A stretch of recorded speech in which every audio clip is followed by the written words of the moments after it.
thermodynamique qui est l'étude des machines thermiques. Donc la thermodynamique, c'est une science qui est née avec la naissance des machines thermiques, donc, fin 18e siècle, les machines à vapeur, et ensuite avec l'essor des autres machines qui sont les machines frigorifiques, les moteurs. Et donc c'est toutes ces machines, on a voulu comprendre comment ça marchait, optimiser, calculer le rendement, optimiser le rendement, et c'est autour de tout ça que s'est construit la thermodynamique. Donc c'est vraiment le cœur de la thermodynamique, comment marche une machine thermique, quel type de machine thermique on peut fabriquer. Alors d'abord, 4.1, énoncé de Kelvin.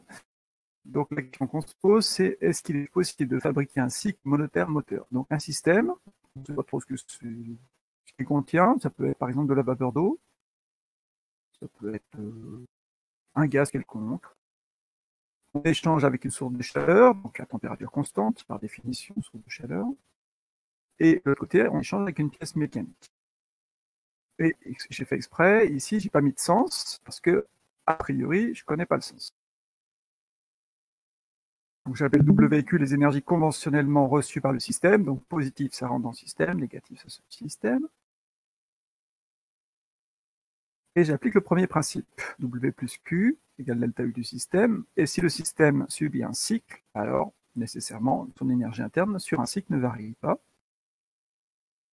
Donc W plus Q égale 0 sur un cycle.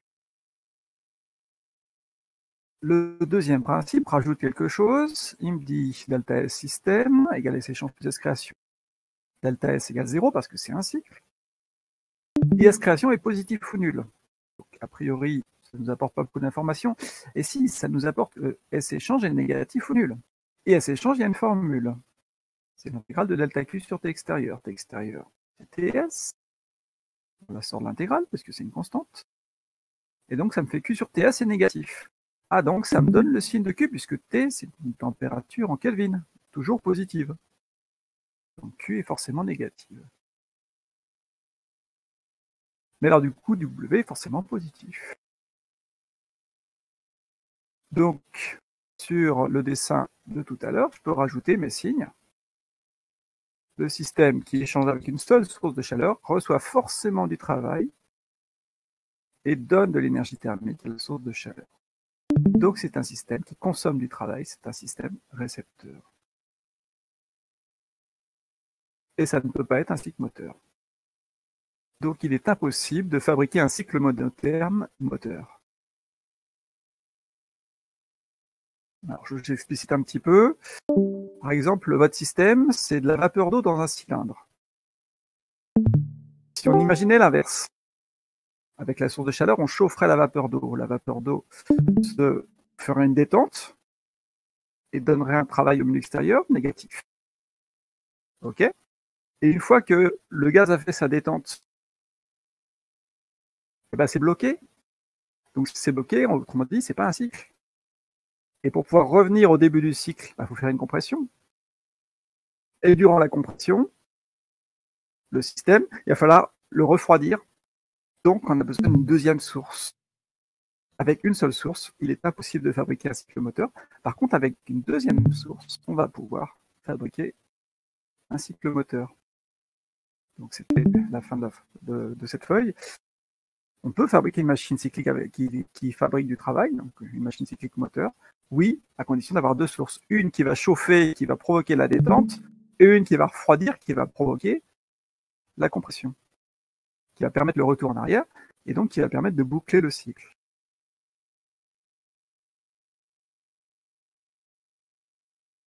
D'accord? Une source chaude et une source froide.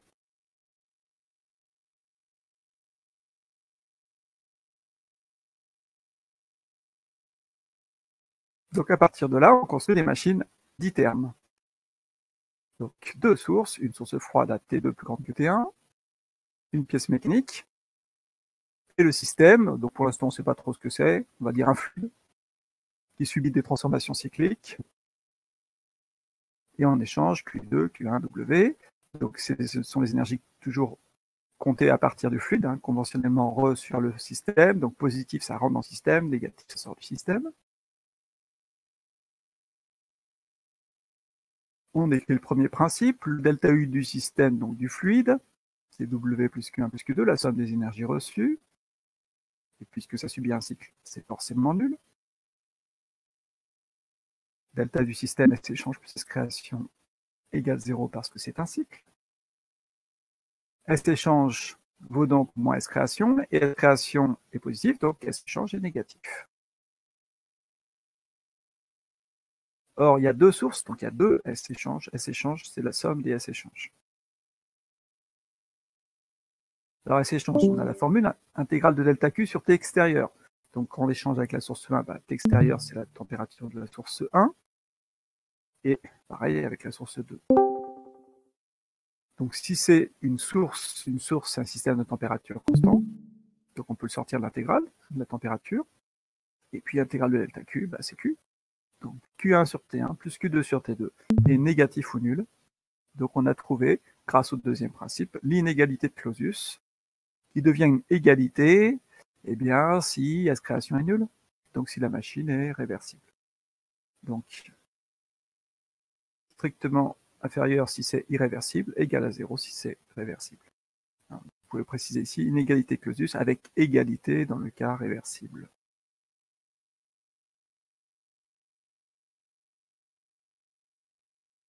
Donc toutes les machines thermiques qui fonctionnent entre deux sources doivent respecter ces deux équations. Le premier principe et le deuxième principe qui donne l'inégalité Clausius.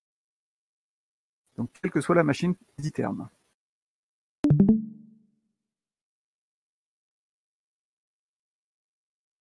Donc ce que j'aimerais essayer de construire, c'est un diagramme où on va voir toutes les machines qu'on peut fabriquer en respectant ces deux équations, en fait, plutôt cette équation et cette inéquation. Donc, il y a trois paramètres, W, Q1, Q2, donc comment dire, on aimerait bien faire un diagramme à trois variables, c'est un peu compliqué, donc on va le faire à deux. On va faire un diagramme Q2 en fonction de Q1. Et c'est ce qu'on va appeler un diagramme de Ravo. Alors la tête, ça va donner ça, mais on va le construire doucement. Donc on part de cette première équation. Je suppose que W égale 0. Donc Q égale moins Q1, Q2 c'est Y, Q1 c'est X, donc Y égale moins X. Y égale moins X, c'est l'équation d'une droite, en l'occurrence de la deuxième bisectrice. La deuxième bisectrice, c'est la droite qui est là, Y égale moins X. Donc sur cette droite, W égale 0. C'est marqué ici. Voilà, c'est la droite W égale 0, telle que Q2 égale moins Q1. Donc c'est pas intéressant. Par contre, ce qui est intéressant, c'est au-dessus et en dessous. Donc si on est à un travail positif, donc une machine réceptrice, alors Q1 plus Q2 doit être négatif, donc Q2 est plus petit que moins Q1, donc Y est plus petit que moins X, donc on est en dessous de la droite. Donc tous les cycles récepteurs sont représentés dans la zone en dessous de la droite. Et inversement, du coup, tous les cycles moteurs sont au-dessus de la droite D1. D'accord ? Donc on a divisé notre espace en deux espaces, l'espace des récepteurs, le demi-espace des récepteurs, le demi-espace des moteurs. W égale 0, aucun intérêt.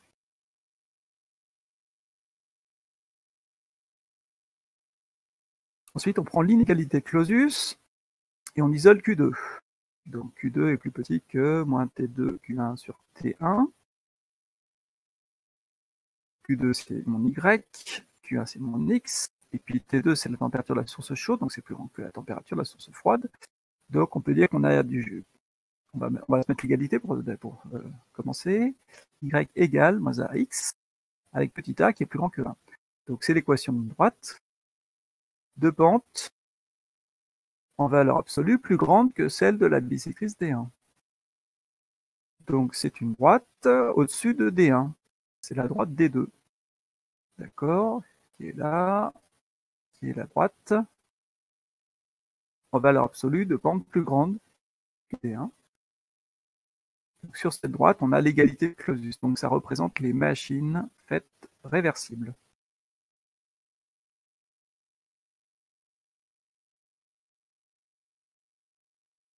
Et nous, on veut que Q2 soit plus petit que, donc que Y soit plus petit que, autrement dit, on veut être sous la droite. Donc sous la droite des deux, ça respecte l'inégalité de Clausius. Donc inversement, au-dessus de la droite des deux, ça ne respecte pas Clausius. Autrement dit, ça ne marche pas, c'est faux. Donc la zone au-dessus des deux est une zone interdite par le deuxième principe. Et le deuxième principe dit, vous êtes forcément dans la zone en dessous de la droite des deux. Donc le premier principe, il n'interdit rien, on peut être partout, mais le deuxième principe ne permet que les zones en dessous de D2. Ça va?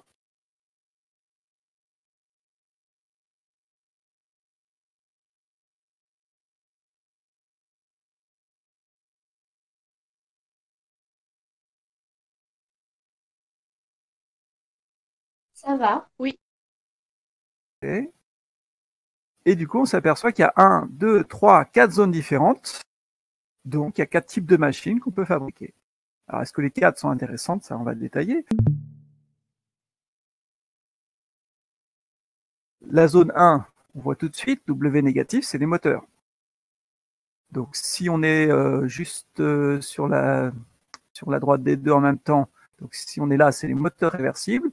Et si on est en dessous, c'est les moteurs irréversibles. Donc, la zone 1, en fait, c'est les moteurs irréversibles et réversibles si vous êtes juste sur la droite des deux.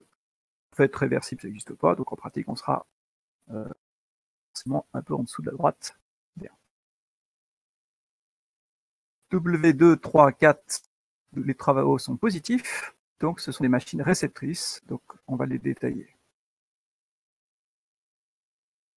Donc 4 types de machines à fabriquer.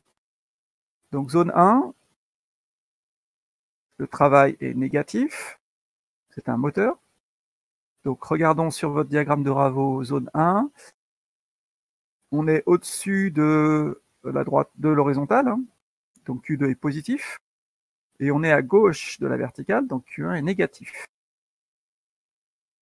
Q1 est négatif, Q2 est positif. C'est bien ça. Donc 2, c'est la source chaude. La source chaude donne de la chaleur, donne de l'énergie thermique.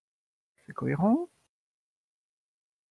Et on cède une partie de l'énergie sous forme de chaleur à la source froide, et on récupère une partie de l'énergie seulement sous forme de travail.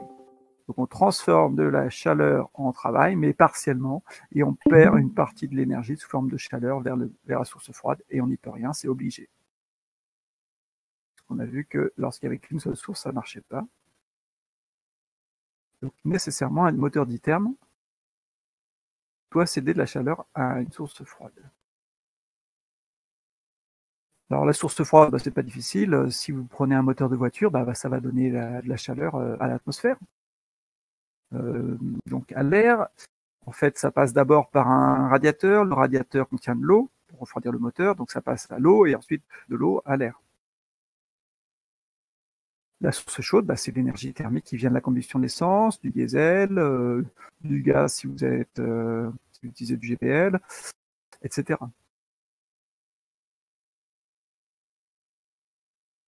Du charbon éventuellement.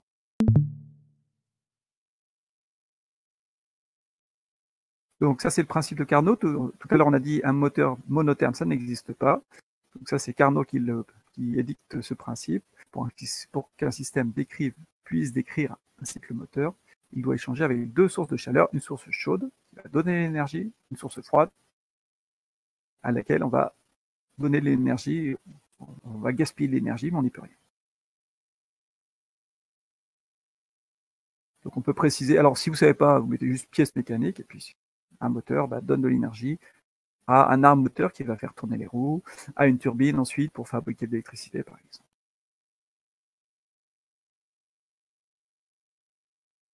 Donc on va calculer l'efficacité du moteur. Pour un moteur, l'efficacité a le droit de s'appeler rendement, puisqu'on va voir que cette valeur est plus petite que 1.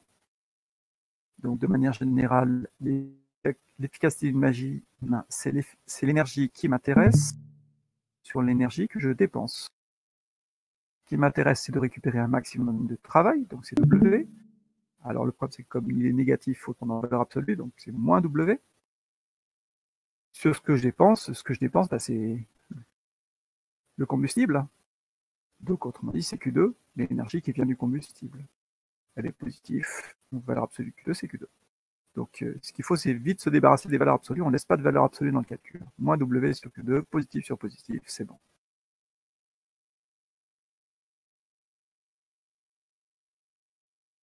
Ensuite, on utilise le premier principe et le deuxième principe, qui s'écrivent toujours de la même manière pour la machine d'iterme.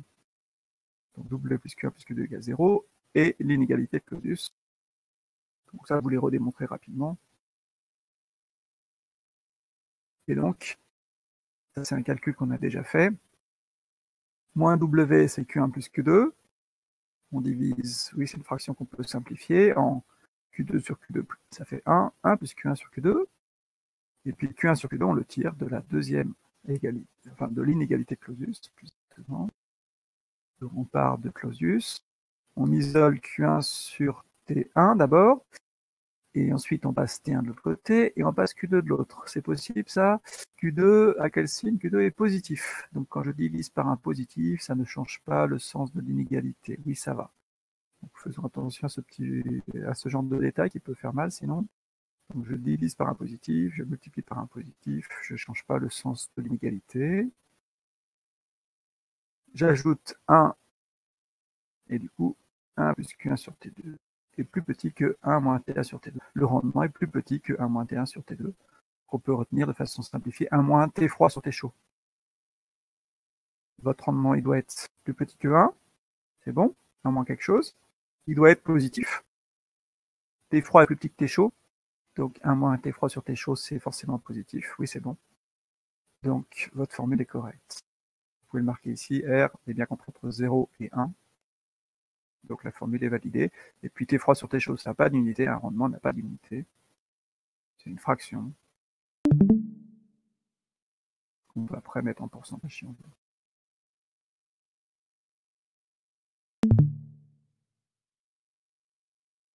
On a une inégalité à cause de Clausius. Évidemment, si S création est nulle, on a l'égalité Clausius. Et donc, dans ce cas-là, on a l'égalité pour le rendement. C'est le rendement maximal obtenu pour une machine réversible, qui vaut 1 moins T1 sur T2. Et ça, c'est ce qu'on appelle le théorème de Carnot. Le rendement d'un moteur d'iterme ne dépend que de la température des deux sources et vaut 1 moins T1 sur T2 si la machine fonctionne de manière réversible.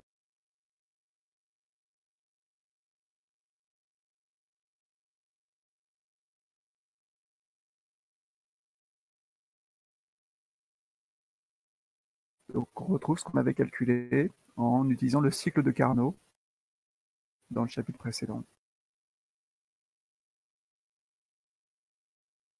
Évidemment, attention au piège, on met bien les températures en Kelvin. Et puis, le rendement réel vaut à peu près la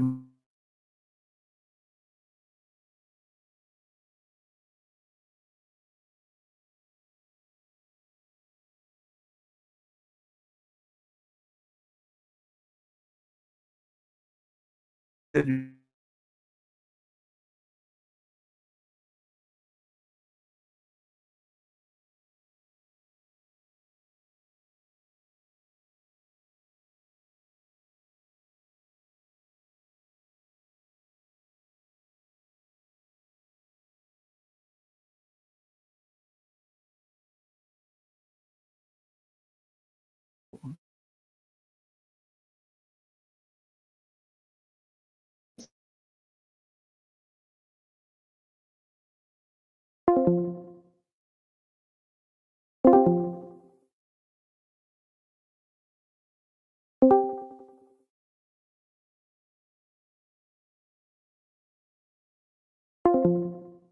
Cette fois-ci, on pourrait rajouter ici une pièce mécanique, un système qui apporte du travail.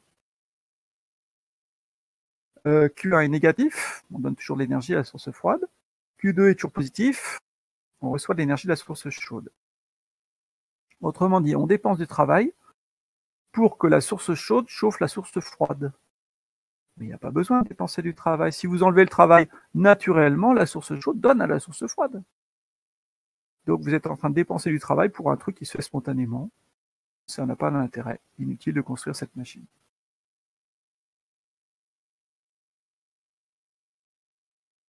Si éventuellement ça pourrait avoir un intérêt, c'est d'accélérer un transfert thermique d'une source chaude vers une source froide. Ouais, éventuellement. Bon. La zone 3, Q1 est positif, est négatif, pardon, donc on chauffe la source froide, et Q2 est négatif, on chauffe la source chaude. Avec un travail. Donc avec un travail, on chauffe la source chaude, on chauffe la source froide. Par exemple, vous prenez un radiateur, vous apportez un travail électrique, vous chauffez la pièce, et puis vous laissez la fenêtre ouverte, donc vous chauffez l'atmosphère en même temps. Ouais, c'est pas super intéressant. Donc, je ne vois pas d'intérêt ici à chauffer tout le monde, non. Inutile de construire la machine. Alors, la zone 4, Q1 change de signe, Q1 devient positif. Ah, la source froide me donne de l'énergie thermique. Ça, c'est intéressant. Normalement, la source froide, on lui donne de l'énergie thermique. Là, on pompe la chaleur de la source froide. Et pour en faire quoi? Pour la donner à la source chaude. Ah, ça, c'est bizarre. Normalement, la source chaude donne à la source froide. Et là, on réalise l'inverse du transfert thermique spontané, en consommant du travail. Ça, c'est très intéressant. On inverse le sens spontané en apportant du travail.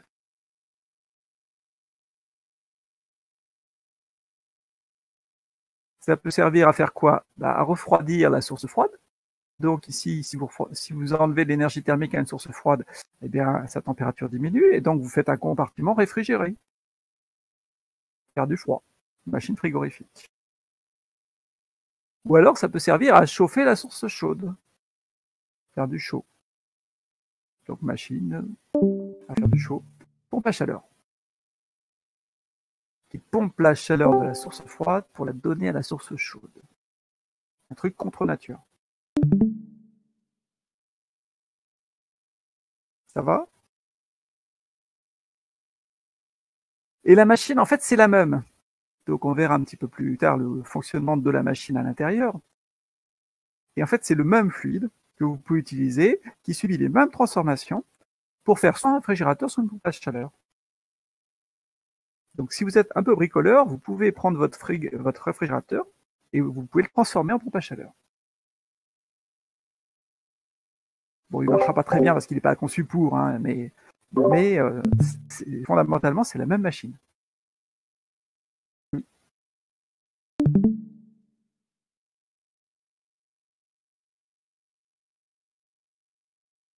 Oui. Oui. Et justement, c'est. Eh ben, tu fais un trou dans ton mur. Tu mets ton réfrigérateur avec la grille noire à l'extérieur de la maison. Et tu le mets en route.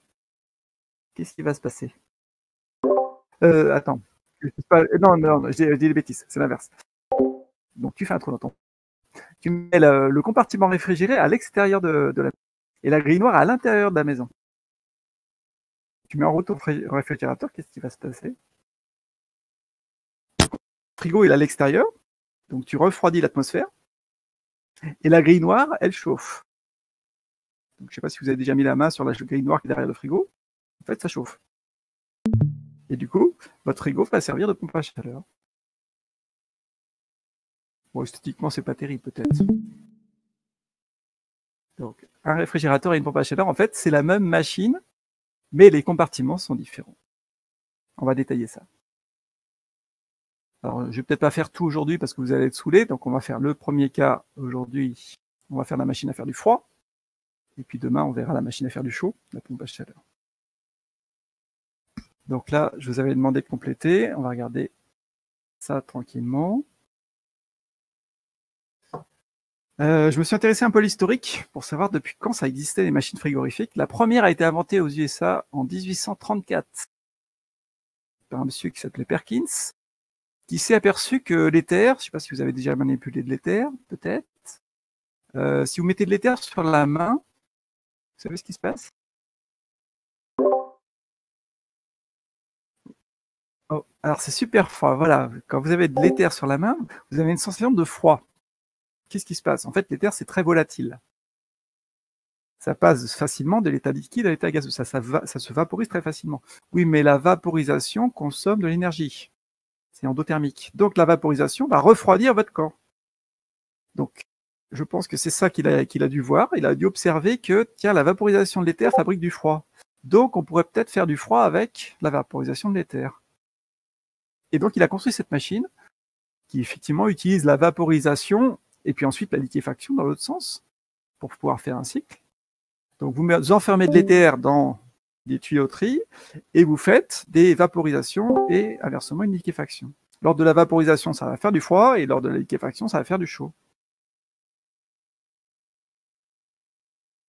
Ensuite, pour obtenir des réfrigérateurs domestiques, il a fallu attendre un petit peu de temps, en 1920 aux États-Unis.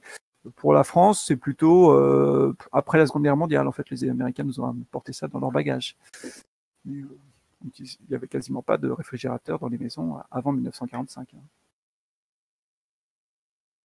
Alors, ça marche comment? Donc, dans un réfrigérateur, il y a un fluide qu'on appelle un fluide frigorigène qui fait du froid.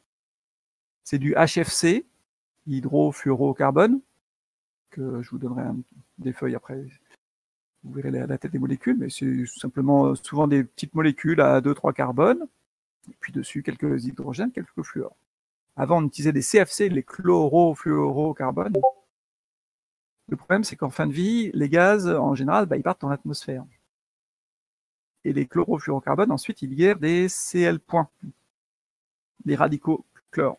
Et les radicaux chlore, vous savez ce qu'ils font? Vous vous rappelez peut-être dans le cours de cinétique chimique, on les a rencontrés.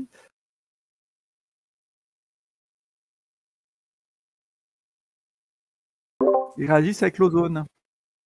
Oui.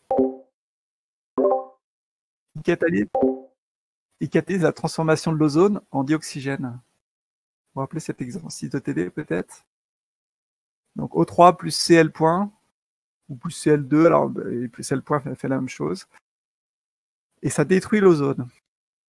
Et c'est le fameux trou de la couche d'ozone, qui est produit notamment par les radicaux Cl point qui venaient des CFC des vieux frigos. Donc dans les années 1980 et quelques, il y a eu, tout d'un coup on s'est décidé à réagir et on a interdit les CFC et on les a remplacés par des HFC qui sont moins nocifs. Ils ne sont pas tout à fait anodins quand même, donc bon, il y a une législation qui est un peu complexe là-dessus et de temps en temps on dit ah bah cela finalement on l'interdit. Bon. Alors on peut utiliser éventuellement aussi des alcanes comme l'isopentane qui sont moins nocifs. Ok, donc ce fluide frigorigène, il est soit liquide, soit gazeux. Donc ça va dépendre de l'état, enfin de l'endroit où vous êtes dans le frigidaire, dans le réfrigérateur, selon l'endroit du cycle.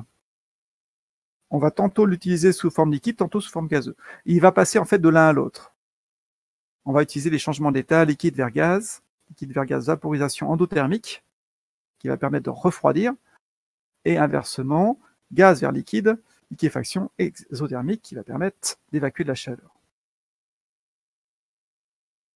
Avec ça, vous allez pomper de l'énergie thermique à la source froide. Donc, vous allez ici réfrigérer le compartiment froid. C'est-à-dire que vous allez le maintenir froid. Parce qu'en fait, votre compartiment du frigidaire, il est à 6 degrés, par exemple. Votre frigidaire, il n'est pas parfaitement isolé. Et puis, de temps en temps, vous ouvrez la porte. Chaque fois que vous ouvrez la porte, il y a de l'énergie thermique qui rentre. Et donc, il faut repomper de l'énergie pour qu'il reste à 6 degrés. D'accord? Donc là, on pense que... disons qu'on considère le cas où on est en régime stationnaire à 6 degrés en permanence et on lui pompe de l'énergie, il ne diminue pas en température. Pourquoi? Parce que il y a des pertes. Plus exactement, en fait, il reçoit l'énergie de la part de l'atmosphère parce que le frigo n'est pas parfaitement isolé.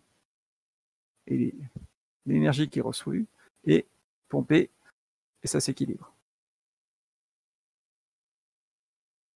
Et cette énergie, vous allez l'évacuer vers qui? Vers la pièce où est le réfrigérateur. Donc ici, j'ai mis à 20 degrés. Donc le compartiment réfrigéré, c'est la source froide, la pièce, c'est la source chaude. Et il faut apporter du travail. Donc on va apporter un travail mécanique à l'aide d'un compresseur.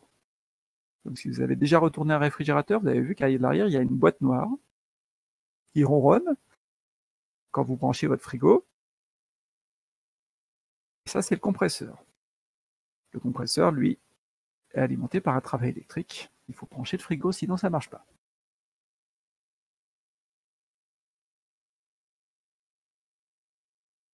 On peut préciser un élément, la pièce avec le frigo ça échange, et le fluide, pardon, ils échangent au niveau de ce qu'on appelle, j'ai perdu le nom, attendez, je retrouve, le condenseur, voilà. Donc le condenseur, c'est la grille noire qui est à l'arrière du frigo.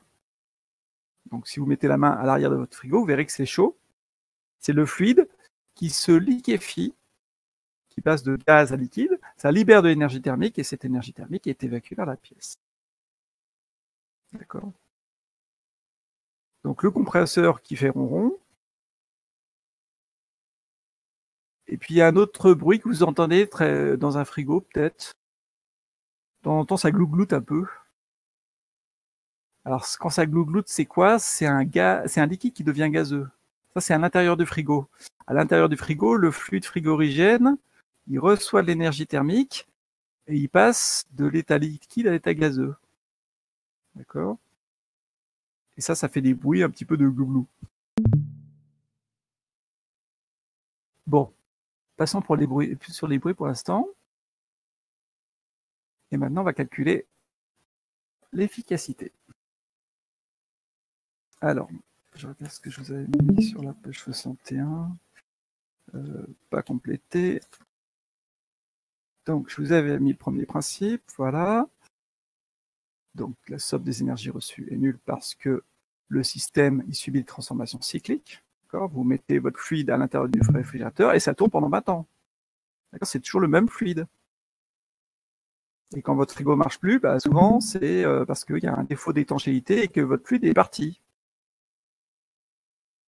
Et dans ce cas-là, bah, si c'est plus étanche, c'est quasiment impossible de réparer. Hein, donc, le frigo est à changer. Ou éventuellement, sinon, il y a des problèmes de thermostat éventuellement qui interviennent. Deuxième principe, S échange 1 plus S échange 2 plus S création égale 0. Celui-là est positif, donc la somme des S échanges est négative. Hop, inégalité de Clausius. C'est toujours les mêmes équations. Hein. Premier principe, et puis une inégalité de Clausius. Alors maintenant, on arrive à ce que je vous avais demandé.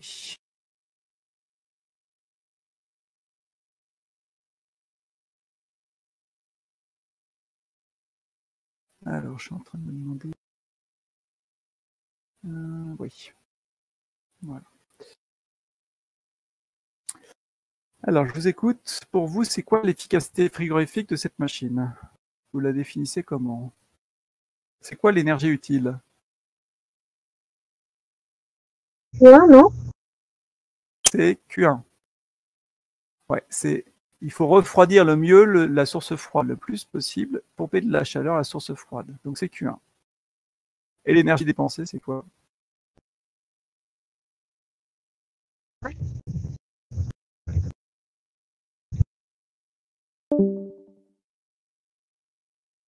J'ai pas entendu. Quelqu'un a dit quelque chose? Non.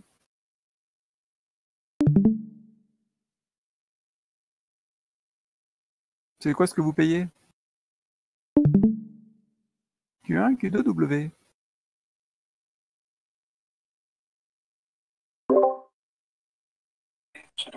Bah ouais, c'est W électrique. Et W électrique, bah c'est le W mécanique, vous allez le récupérer. Recouper le micro. Merci. Donc, le compresseur, on considère qu'il a un rendement quasiment de 100%. Dans l'énergie électrique qu'il reçoit, il la restitue intégralement sous forme de travail mécanique. Donc, l'énergie dépensée, c'est W électrique, et W électrique, c'est le travail mécanique qu'on va récupérer ici. D'accord? En ce que je voudrais être le plus grand possible, Q1, et puis en bas, l'énergie dépensée, l'énergie électrique payée. Q1 sur W. Ok, on voudrait calculer ça en fonction des températures. ce qu'on fait, on va remplacer W par Q1 et Q2. Exactement, W, c'est moins Q1 moins Q2. Pourquoi? Parce qu'après, je voudrais rentrer l'inégalité de Clausius, et l'inégalité de Clausius fait intervenir juste Q1 et Q2. Donc le but, c'est de se débarrasser de W. Voilà, on n'a que Q1 et Q2. Alors maintenant, on fait comment? Ah, zut, c'est une fraction qui n'est pas sympathique. A divisé par B plus C n'est pas modifiable. Donc, petite idée, je fais l'inverse, 1 sur E. Comme ça, j'obtiens une fraction modifiable. Moins Q1 moins Q2 sur Q1. Qui me fait moins 1, moins Q2, moins Q1.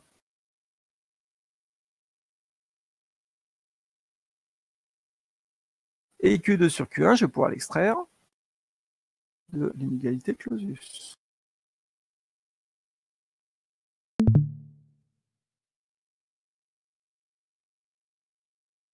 Allons-y, Clausius, on isole Q2 sur T2. On isole ensuite Q2. Et moi, j'aurais moins Q2 sur Q1. Donc, je divise par Q1. Je divise par Q1, c'est possible? Oui, c'est positif Q1, donc ça ne change pas le sens de l'inégalité. Et je veux moins Q2 sur Q1. Ah, là, je multiplie par moins 1, ça change le sens de l'inégalité.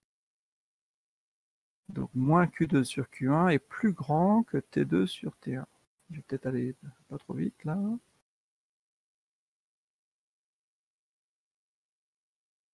« 1 sur E, c'est moins 1, moins ça. Donc, moins 1.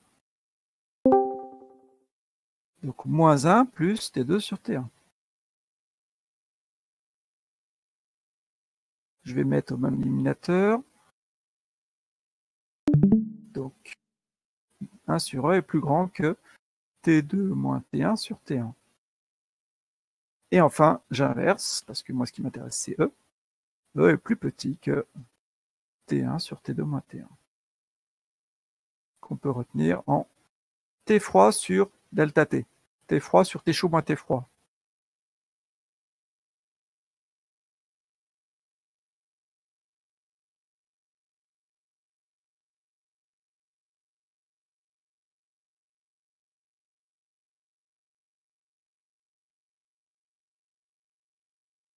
Donc évidemment, c'est une inégalité. L'efficacité est plus petite qu'une valeur maximale. Et quand est-ce que c'est égal? Eh bien, si c'est une égalité de Clausius, donc si la machine est réversible. Donc l'efficacité est obtenue et maximale quand la machine est réversible. C'est quelque chose qu'on va toujours observer. Voilà, l'efficacité d'un réfrigérateur T froid sur T froid moins T chaud moins T froid. Ça c'est positif, notre efficacité est positive. Vous me dites s'il y a des problèmes dans ce calcul. Et monsieur, Oui, du coup, ça veut dire que l'efficacité d'un frigo, elle dépend de la chaleur de la pièce? elle dépend de la température de la pièce, absolument. Donc ça veut dire que si T chaud augmente, l'écart augmente et l'efficacité diminue. Un frigo est moins efficace en été qu'en hiver. Donc si votre pièce est trop chaude, pareil, votre congélateur va être moins efficace, autrement dit, il va consommer plus d'énergie. Donc vous avez intérêt à ce que votre congélateur soit dans une pièce pas trop chaude. Par exemple, la cave. Donc en général, les gros congélateurs, on les met plutôt dans l'arrière-cuisine, pas chauffés, ou à la cave, pas chauffés, parce que comme ça, ils sont plus efficaces, ils consomment moins. D'accord, merci. Et évidemment, ça dépend aussi de tes froids. Donc, si vous diminuez tes froids, si vous voulez un frigo à température plus basse, l'efficacité diminue. Oui, ça consomme plus. Si vous voulez faire plus froid, c'est logique. Donc, la température idéale pour un frigo, c'est 6 degrés, c'est pas mal. Entre 4 et 6 degrés. 4, c'est presque un peu froid. Hein. Donc, 6 degrés, c'est pas mal. Alors, faites l'application numérique. Vous avez les températures au-dessus? Je vous avais mis 6 degrés pour le compartiment réfrigéré, 279 Kelvin, 293 pour la pièce. Calculez-moi l'efficacité maximale de ce réfrigérateur. Sachant que c'est T froid sur T chaud moins T froid. Il n'y a même pas besoin de machine. Hein. Ça fait à peu près 20. Ça fait à peu près 20. Exact. Soit 2000%. C'est choquant? Pas choquant. C'est pas un rendement, c'est une efficacité.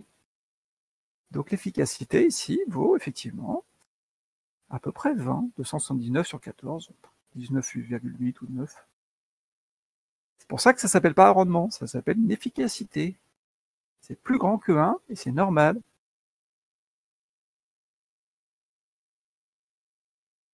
Donc ça ne doit pas bouger. Oh pardon, ça a été un peu rapide. Donc première remarque, l'efficacité est plus grande que 1.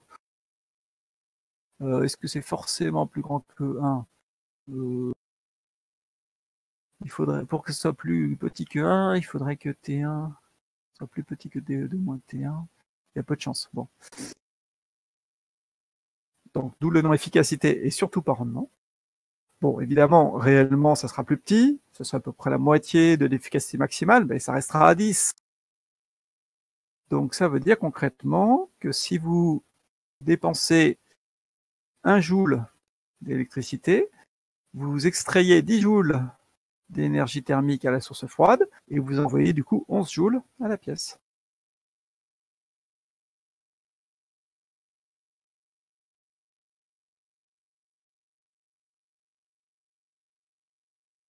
On extrait plus d'énergie thermique qu'on investit de travail.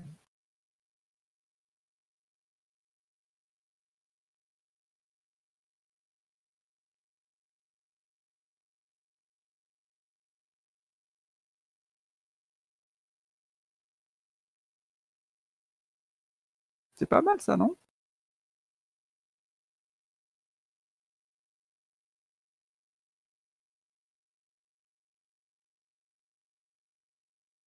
Pourquoi l'efficacité réelle elle est égale à un demi de l'efficacité max? Alors ça, c'est expérimental. Pourquoi c'est plus petit? Parce que chaque fois que vous faites des choses irréversibles, donc si vous faites une compression irréversible, le travail de compression est plus grand que si c'est réversible. D'accord? Donc ça augmente W, donc ça diminue l'efficacité. Et donc justement, en fait, dans la machine, comment ça marche un réfrigérateur? Vous avez le compresseur. Le compresseur, comme son nom l'indique, comprime. Qu'est-ce qu'il fait? Il prend un gaz, il le comprime pour obtenir un gaz plus chaud que la pièce. Du coup, le gaz plus chaud que la pièce donne de la chaleur à la pièce, et un gaz qui se refroidit devient liquide. Donc au niveau de la grille derrière le frigo, le gaz donne de la chaleur à la pièce, devient liquide, d'où le nom de la pièce de cette grille qui s'appelle le condenseur. Il passe à l'état liquide, il rentre à l'intérieur du compartiment froid, à l'intérieur du frigo. Et là, il va subir une détente brutale. Un gaz qui subit, alors pardon, un liquide. Un liquide qui subit une détente brutale, il passe à l'état gazeux. Et en même temps, il se refroidit. Il devient plus froid que l'intérieur du frigo. Du coup, l'intérieur du frigo lui donne de l'énergie. Il ressort du frigo, il revient dans le compresseur, il se fait comprimer, et ainsi de suite. D'accord? Donc il y a un cycle de transformation, compression, changement d'état, détente, changement d'état, etc. Donc ce cycle, je vous le détaillerai un petit peu plus tard, quand on verra les changements d'état. Donc on fera un chapitre sur les changements d'état à la fin de l'année, quand j'aurai un peu plus de temps, parce que là, l'objectif maintenant, c'est de passer à la chimie organique. Donc là, pour l'instant, notre système, c'est une boîte noire avec qui subit une cycle de transformation. On ne sait pas trop ce qui se passe. Et on s'intéresse juste d'un point de vue macroscopique, enfin d'un point de vue bilan énergétique de la machine. C'est un peu frustrant, donc on détaillera un petit peu ce qui se passe à l'intérieur de la machine, mais plus tard. Alors, je vous donnerai quand même des documents pour comprendre un petit peu ce qui se passe. Je vous les donnerai demain pour pas saturer.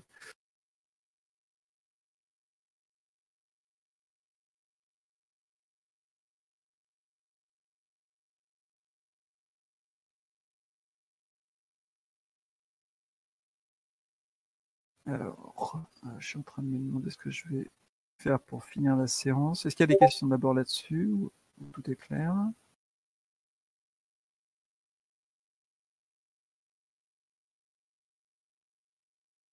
Moi, j'avais une petite question par rapport à la zone 3. Pourquoi elle n'a aucun intérêt? Non. C'est Alors, ça. attendez. Vous m'accordez 2 minutes. Je récupère un fichier et après je vous réponds à votre question.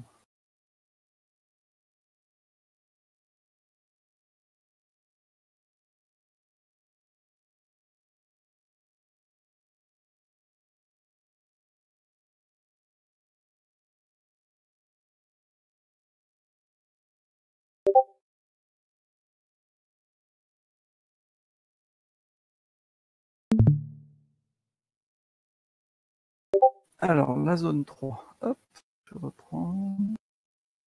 Parce qu'elle pourrait servir à réchauffer en fait la source chaude. Donc la zone 3. Chauffer la source chaude, chauffer la source froide. Je sais pas, trouve-moi une machine qui a cet intérêt-là. Donc tu dépenses du travail, tu chauffes la source froide, tu chauffes la source chaude. Donc chauffer la source froide, ça peut être intéressant. Tu chauffes une source froide, du coup, elle monte en température. Tu chauffes de l'eau froide avec un travail électrique. Tu chauffes l'eau des radiateurs et tu chauffes ta maison avec. Mais chauffer les deux sources en même temps.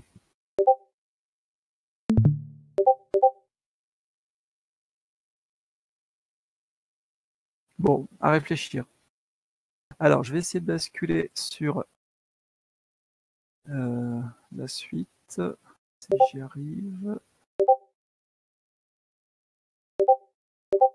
Qu'est-ce qu'il veut? Ah, il veut pas. Pourquoi il veut pas? Si, peut-être.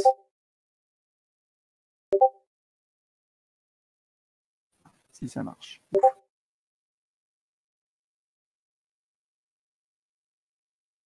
Voilà. Donc, ce que je vais vous proposer, c'est pour demain. On va écrire, vous allez écrire ça et puis compléter cette feuille pour demain. Donc, le deuxième cas, c'est le but maintenant, c'est de faire du chaud. Et du coup, ça s'appelle plus un réfrigérateur, ça s'appelle une pompe à chaleur. Ah, au passage, le réfrigérateur, c'est la même chose pour un climatiseur de voiture. Un climatiseur de voiture, en fait, c'est un frigo où vous êtes dans le compartiment froid. Le compartiment froid, c'est l'intérieur de la voiture. Le compartiment chaud, c'est l'atmosphère extérieure. Et il y a un compresseur. Donc, si vous branchez la clim dans une voiture, vous entendez un bruit très net. C'est le compresseur qui se met en route. Quand vous arrêtez la clim, ça s'arrête. Le compresseur qui s'arrête. Donc, un climatiseur de voiture ou un climatiseur de maison, en fait, c'est un réfrigérateur. Vous êtes dans le réfrigérateur. OK? Donc, c'est exactement la même machine. Alors, la pompe à chaleur fonctionne entre source froide et source chaude. Le but, c'est pareil, c'est de pomper la chaleur à la source froide et d'envoyer ça à la source chaude. Mais cette fois-ci, la source froide ne m'intéresse pas. Ce qui m'intéresse, c'est la source chaude. C'est de récupérer la chaleur et de l'envoyer à la source chaude. Donc, la source chaude, ici, je prends par exemple de l'eau circulant dans les radiateurs à 50 degrés. La source froide, bah, si vous êtes, je sais pas, dans un appartement, qu'est-ce que vous pouvez prendre comme source froide? L'air extérieur. Si vous êtes dans une maison et que vous avez un peu de chance et que vous avez un puits avec une rivière souterraine qui passe, vous pouvez utiliser l'eau souterraine. Ah, c'est plus efficace. Donc, on appelle ça une pompe à chaleur RO ou OO. Donc, la pompe à chaleur OO est plus efficace qu'une RO. Bon, donc là, j'ai pris la pompe à chaleur bas de gamme RO. Installable partout. J'utilise l'énergie de l'air extérieur, de l'atmosphère, pour chauffer ma maison. Évidemment, ça ne se fait pas tout seul, donc je suis obligé d'utiliser un travail électrique pour faire ça, qui met en route un compresseur, et le compresseur m'apporte le travail. Et la pompe à chaleur, c'est comme un réfrigérateur, elle contient un fluide. Alors, je ne l'appelle pas frigorigène, parce que là, le but, c'est plus de faire du froid, c'est de faire du chaud. Mais en fait, c'est le même fluide. Finalement, c'est la même machine, sauf que les éléments sont disposés de manière différente, pas au même endroit. Le compartiment froid, c'est l'extérieur, le compartiment chaud, c'est des radiateurs, c'est l'eau des radiateurs. Mais en fait, c'est les mêmes transformations. Votre système, avec la compression, vous prenez un gaz, vous le comprimez, il monte en température, vous donnez cette énergie à l'eau, votre gaz se refroidit, il se liquéfie, donc ça c'est le condenseur, au niveau là.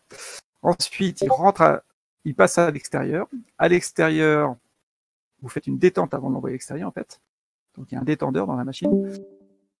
Vous le détendez, le liquide devient gazeux et se refroidit. Il devient plus froid que l'air extérieur. Donc l'air extérieur, du coup, lui donne une énergie thermique. Il re-rentre dans la machine, on le comprime, et ainsi de suite. Donc là, il y a un condenseur qui permet de donner une énergie thermique vers la source chaude. Et ici, il y a un échangeur thermique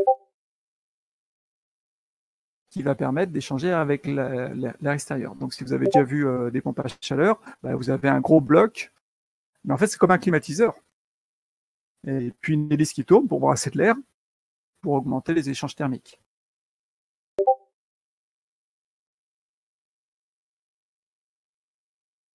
Eh bien, c'est à compléter pour demain. Vous écrivez le premier principe, le deuxième principe. Qu'est-ce qu'on pourrait définir comme efficacité thermique? Quelle est l'énergie utile? Quelle est l'énergie dépensée? Et le but, c'est de calculer cette efficacité en fonction de T1, T2. Vous verrez que l'efficacité, logiquement, elle doit être plus petite qu'une valeur maximale. Donc vous devriez trouver E est plus petit que un truc qui dépend des températures. Et comme vous avez des valeurs numériques, vous pourrez me faire l'application numérique. Donc, ça se traite de la même manière que le réfrigérateur. Voilà, vous me complétez ça pour demain. Demain, on finira les machines thermiques. On a plus beaucoup on a 3 pages. Et puis après, on fera un peu de TD. Et puis vendredi, je pense qu'on fera aussi du TD pour à peu près boucler la thermo.